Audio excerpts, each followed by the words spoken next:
मदीने से क्यों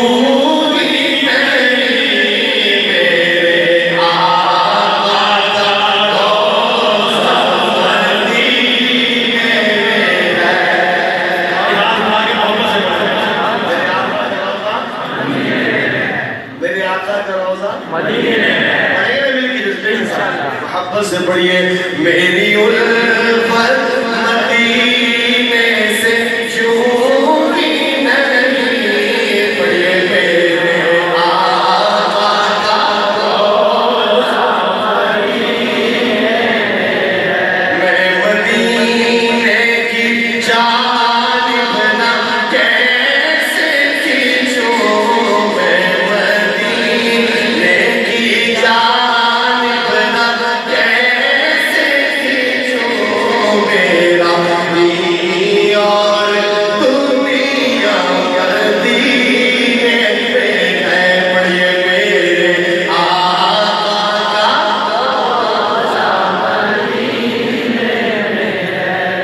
पढ़े हुए देखिए ना आपने कितने प्यारे प्यारे हैं कैसे खिलते हैं, लेकिन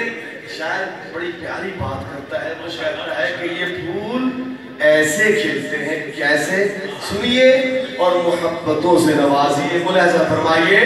फूल खिलते हैं पड़ पड़ के सल्ले अला